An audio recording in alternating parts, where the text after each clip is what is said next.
I really appreciate you tuning in. This is Gabriel Lewis, and this is my YouTube channel. I'm fat, and I'm not ashamed. I know you probably think that's a bold statement. Who is this guy to come over here talking about I'm fat and I'm not ashamed? Well, I used to be 650 pounds, and at the time of this video, I'm hovering right around 400. Haven't been in 300s in a long time. And you know how I did it?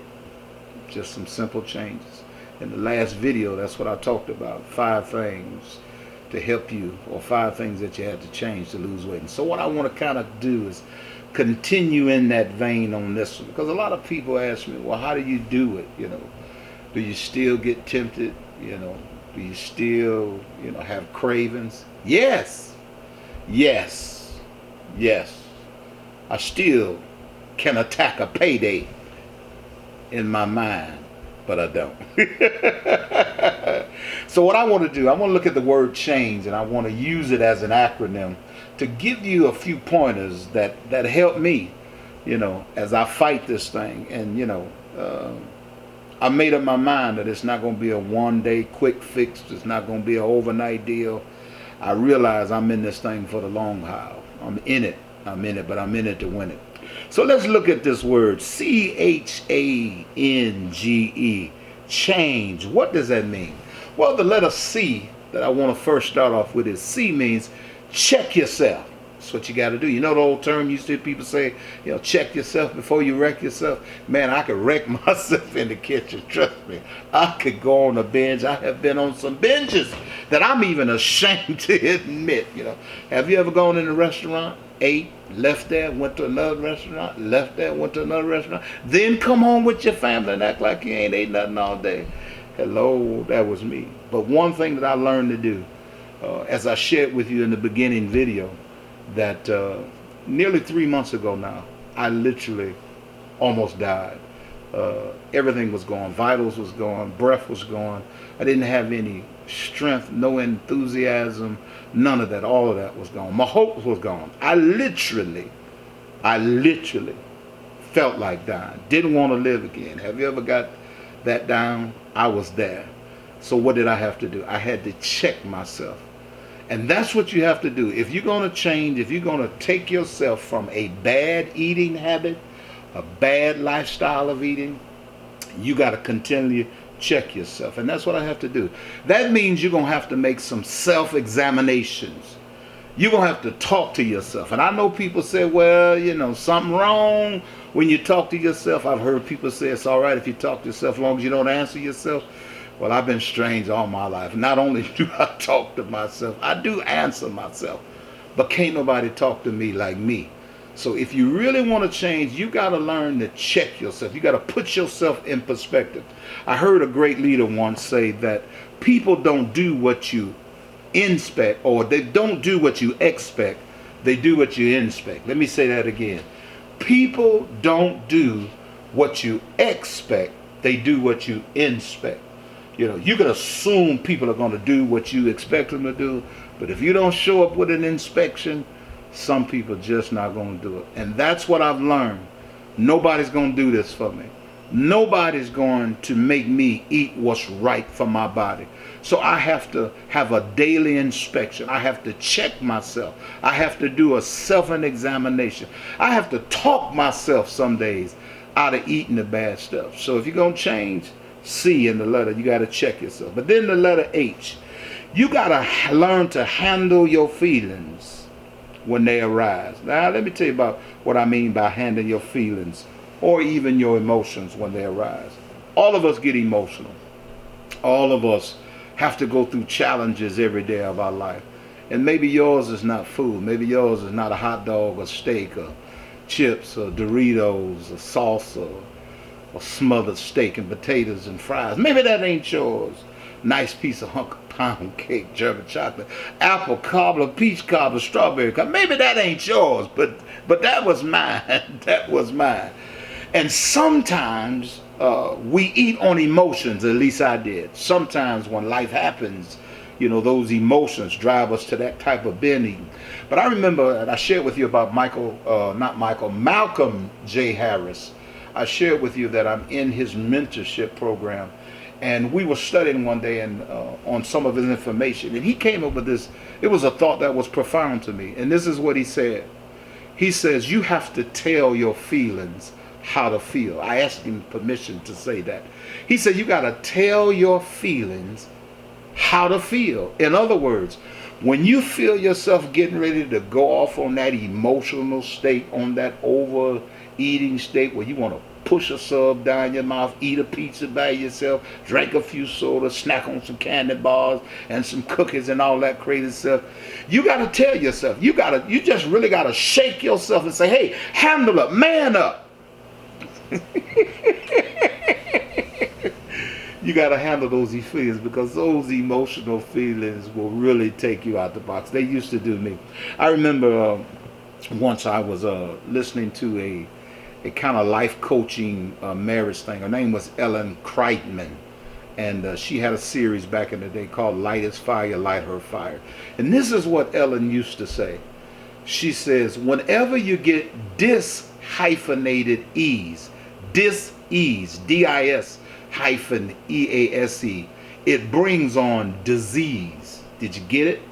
Whenever you get dis-ease, uneasy, unsettled, upset, pissed off, I don't know if I can say that, but I said it, pissed off, mad, sulking, in your feelings, whenever the chemicals are loose in your body and you done got mad and you about to go off, it can really bring on disease. And I know for myself, I've made my own self sick getting upset. And so you got to learn to do that. You got to learn to check yourself, but you got to tell your feelings. You ain't in control. And that's where really learning a lot of affirmations. That's why that I titled this YouTube channel that I'm fat and not ashamed. That I'm going to focus on myself. That I'm going to affirm myself. You got to speak affirmations to yourself daily. You got to speak the positive. I can do. I am successful. I am prosperous. I am healthy. I am wealthy. I eat nutritious foods every day of my life. And if you're going to be successful, you got to do that. So you got to learn to handle your feelings and your emotions when they rise. Because, hey, we live in this thing called life. And trust me, emotions are going to stir. And you got to prepare them before they come. The letter A, C-H-A, the A in change is what I say you need to analyze your present situation. That's a good one for me. You got to analyze, because when temptations come for me, and if you're an eater like me, you know, you really got to ask yourself some questions, you know. And that's what I do. I wrote a few down, and I asked myself this: where am I? You know, why am I craving this? You know, is it really hunger, or is this really emotion? You know, and it reminds me of a Bible story. For those of you who may be familiar with the Bible, it's a story called the Prodigal Son. Even if you ain't been in church, you've heard that story, Prodigal Son, many people. But what it's about, in case you haven't, it's about a young man who lived with his father, and he had a brother. And for whatever reasons, he got in his feelings. He felt grown. He felt himself. And he decided, I don't want to live home no more. I want to get out and enjoy life. So he went to his dad. He said, Daddy, look, I know I'm supposed to wait till you die to get my inheritance. He said, but I want mine now. I'm ready to live life on my terms. And so his father didn't even argue with him. He went on and peeled him off whatever he deserved or whatever his share was. And my man went on out and did his thing. And the Bible in the King.James said he started living riotous. In other words, he just started living loose, if you will, in our modern day terms, hanging out the clubs, doing what he wanted to do, just doing his thing. But there was something that happened that he wasn't counting on. He ran out of money, you know. And I know if you've been out there like I've been out there, you know, as long as you got money, you got friends. As long as you got a little something to talk on, you got friends. As long as you got a little 100 proof, you got somebody to drink with you. But I guarantee you, I experienced like many. As soon as I ran out of money, as soon as I couldn't party no more, all of those same friends that I had was hanging, disappeared. And that's what happened to this young man. And the Bible says that he began to be in want so bad that he had to get a job feeding swine, something that he despised. His dad was rich. His dad was so rich, he had maids and servants. He had hired hands working for him. And this brother got so low, he got so hungry, he got so desperate. He sat there and began to look at what he was feeding the pigs. And what he was feeding the pigs looked good to him. And he started desiring to eat what they wanted to eat. But you know what he did? He did that letter A. He analyzed his situation. He said, hold on. He said, here I am sitting here designed to eat pig's food. And even at my father's house, the hired help got bread to spare. They got dainties. They got fruit. They got all types of good stuff to eat. And I'm dying and hungry. You know, he came to the city. You know what he said? I'm getting up from here. And that's what I learned in this eating battle, this eating challenge. You got to look at where you are and you got to analyze. And you got to ask yourself some days, do you really like where you at? And I didn't. 650 pounds wasn't fun. A few months ago, gasping for breath was not fun for me anymore. Sitting there depressed, busted, broke, disgusted. Do you know how life feels when you're broke? That's bad enough. And when you live so long in such a bad state, you can't even pick up the phone. Nobody would answer my phone call. And here I was. The only one that could help me at that point was me. And I came to the conclusion, I don't like where I am. And you know what I said? I'm going to rise. And the moment that I changed my mindset, it looked like life began to change. That's when I started meeting people. And as you heard me, if you watch my other videos, that's when I met Malcolm J. Harris. That's when I met Mr. Calvin Hill on Simply Uber driving, or driving simple Uber. Just look up Calvin Hill, you'll find it. And the connection started happening. And guess what? I saw a ray of hope. I saw a ray of hope. And it looked like my strength started getting a little better. And guess what? I kept putting the right things in me. Fresh vegetables, fresh fruits. Took away the sugar, took away all of the bad stuff. Why? Because I no longer enjoyed life where I was. Have you taken a self-analysis? Where are you? Where are you? Do you love the position that you're in? Do you like how you're feeling? Guess what you got to do? You got to do like he did. You got to do like I did. You got to arise. And first you got to arise in that mind and get up. But not only is it C.H.A., but it's N. The necessary changes must be made swiftly. You can't sit there. You know, we used to say, you know, I used to gamble a little bit back in my BC days. We used to say, if you study long, you study wrong. You got to make that decision. When you know what life tells you to do, when you know what your mind tells you to do, you can't sit there and dwell on it. You can't hang out with the old crowd. You can't sit in the pig pen. You can't sit in that disgust. You can't sit in that bad eating. You can't keep eating sugar. You can't keep doing what you're doing if you want to change your direction. You got to make an analysis. You got to get up. You got to do it. You got to start somewhere. And I ain't saying you got to go cold turkey, leave everything, but you got to start somewhere making necessary adjustments. And after you make those little adjustments, it'll get easier. It'll get easier, and you'll be able to make other big adjustments. But then G, in change, guess what? You got to groom yourself for success. This probably is one of the harder ones, even though it's easy to do. What do you mean you got to groom yourself? You got to groom yourself in such a way, you got to prepare your environment for success. You got to train yourself. You got to groom yourself. You got to school yourself. In other words, here's what I'm saying. If you know that your weakness is sugar, or your weakness is ice cream, you can't have a gallon in the freezer. You got to go to your refrigerator. You got to go to your cupboards. You got to go to your little hiding places where you know you keep stuff don't nobody know but you. And you got to clean the house. You have to set yourself up for success. You've heard that again and again. You've got to groom. You got to dress up. You got to set the atmosphere. You can't have, if I do get weak snacks. Well, what if I want some chocolate? Well, you wait till that day comes. Don't have, If you know almond joys, well, I don't know what you eating out there. You know, I can't even think of no candy bars right now. That's how far removed my mind is gone. But whatever your weakness is, what you got to do, you got to stock your cabinets, your refrigerator. You got to stock it with things that you know are healthy. Best thing you can eat, fresh fruit. Once again, there's a link down here. And it'll give you the menu, it'll give you the shopping details, everything. It'll lay it out for you. It'll help you plan. And throw all that other stuff out. Now, if you don't want to throw your money away, just call some friends over there. They'll be glad to get rid of it for you for free. But you got to change. You got to check yourself. You got to handle your emotions. You got to make a self-analysis. How bad do I want it? How bad do I want to live? And then you got to start making the necessary adjustments.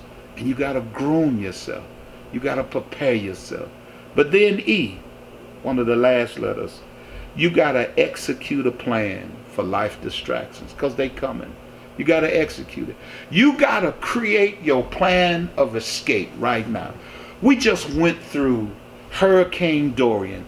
And one of the things that they always tell you how to get hurricane ready, you got to have an evacuation plan. And the same when it comes to your health. The same when it comes to improving your health, improving the success in your life. You got to have an exec plan. And here's what I'm talking about. And here's what I want you to do. Here's a homework assignment for you. You got to make a why list. That's what I want you to do. Make a why list. What is your why? What is it you want to accomplish in losing weight? What is it you want to accomplish in improving your health? Man, I got a whole lot of them. You know, and your why may not be like my why, but I've got a why list. You know what one of my whys is? I have a 5-year-old great-grandson. One of the smart, and I'm not just saying it because he's my blood. He's one of the smartest kids you'll ever meet in your life. You know what one of my whys is? To be able to go to Disney World, to Hollywood Studios, and take my great-grandson. I can't do it initially. Yeah, I can get an electric car. I can ride around. But I wanna be able to walk with him, talk with him, because he's a talker just as good as me.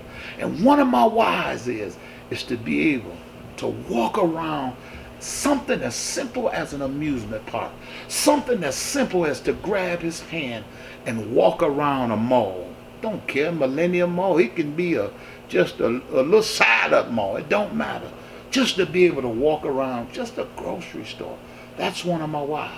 You know what another one of my whys? I don't know what yours are, but one of my whys is I want to be able to hold my woman's hand, my wife, my girl, Wanda.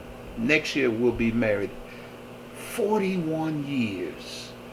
And I want to be able to do what I used to do, hold her hand, let her walk in front of me, and take a sneak peek. Y'all, excuse me, I was sidetracked for a minute. But I want to take her hand. I want to hold her hand. Just because I'm 60, don't mean I'm dead.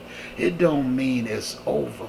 I want to take a stroll to the park. I want to take on some vacations like we used to go. See, my baby right now, my youngest daughter is 29 years old.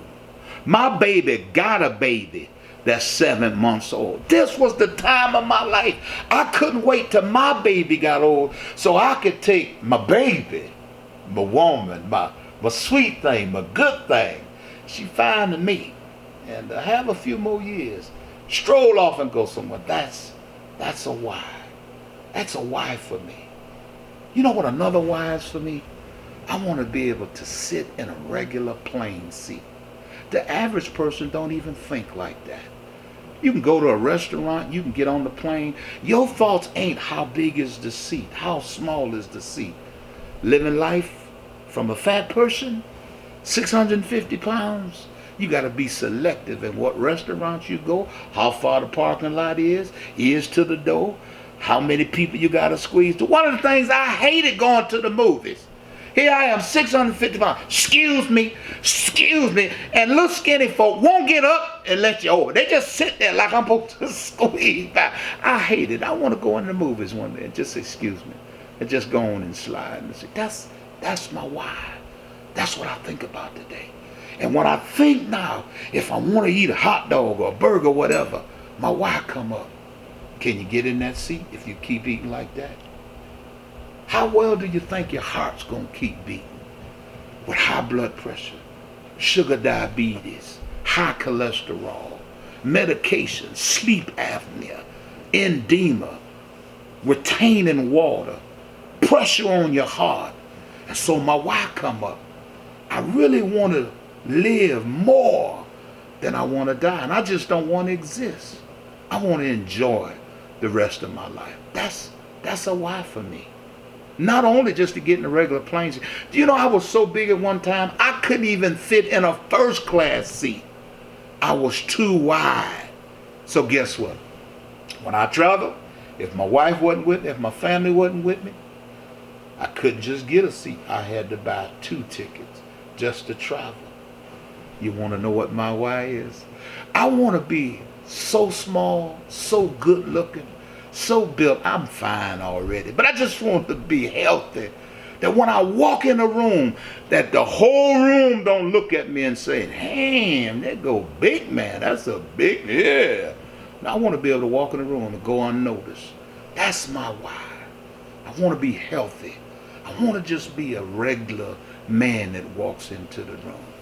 What's your why? That's your assignment. How bad do you want to live? How healthy do you want to be? You got to make your why list. And that why will keep you from dying, I guarantee you, because I want to live more than I want to die. Do me a favor. If this resonated with you in any kind of way, if you know somebody like me and you that's in the shape that we're in, but yet need motivation and inspiration, do me a favor. Click the like. Click the subscribe if you haven't. Share it with somebody. You know some people who ain't eating right. You know some people who are sick. You know tons of people who are on medications, who are in the hospital at the point of death. Do them a favor. Tell them, there's this big dude on YouTube, and he talking some good stuff. Remember, I'm Gabriel Lewis, and I'm fat, and I'm not ashamed. You know why? Because I'm focusing on me. I'm affirming me, and I'm transforming me. Until next time, see ya.